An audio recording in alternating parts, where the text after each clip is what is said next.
Darren sat between the human and Analite kings, watching his sons. It was a joy to see both Leo and Andar smiling, but especially Leo, after he had buried his mentor, Karen Trench, beside so many ally soldiers. King Dasvis Mepler, the ruler of the Analytes, did not want to host a feast. He said it was not right after a funeral, but that was just another cultural difference between Analytes and humans, as Darren had pointed out. He had also reminded Dasvis that a failure to understand each other's cultures had led to many deaths, and could lead to many more.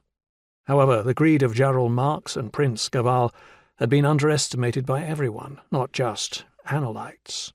Darren felt partially responsible for his failure to predict that they would fight for the treasure of the Analyte king, but he would use that guilt to make sure he did not make such a mistake ever again. The remaining soldiers needed to celebrate. Although many among them had died, they had won the battle against Jarl Marx and Prince Gaval. King Mavrim Aurello, the leader of the humans, had helped convince Dasvis not only to provide a feast, but to hold it in the banquet hall of the palace. The leaders needed to do everything in their power to keep morale high. The great battle against the Rift Beast would take place tomorrow. Many would fall, as they had in the last battle. There would be another funeral, but the Rift would be destroyed. There were many injured as well after the last battle, Darren included. It would be a long time before his leg was fully healed, but at least he could walk, now that it had been a few weeks. He had never been off his feet for so long before. It had been maddening, though there were plenty of worries to occupy his mind. One of the most surprising concerns had been the amount of time he noticed Andar spending with the Analyte princess Siki Mepler. Darren had tried to lecture his eldest son that it was not healthy to develop feelings for her, but Andar had told him that it was too late. Now Andar just wanted to make the most of the time they had together. Darren didn't approve, but Andar was too old for Darren to demand that he stop.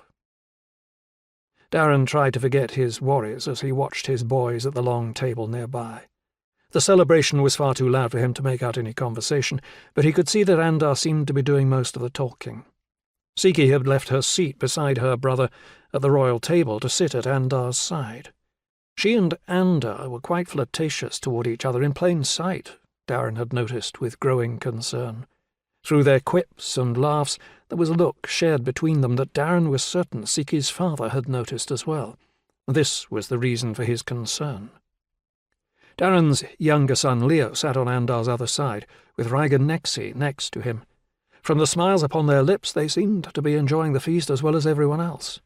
Darren still thought that Leo, at 14, was too young to invest so much of his heart into a young lady, but this couldn't be helped, for no amount of lecturing could change how he and Raigan felt about each other. Darren figured it was common to be concerned, and sometimes powerless, as the father of teenage children, but that didn't make it any easier. Leo looked over and smiled at Darren, then gave a nod. Darren smiled back.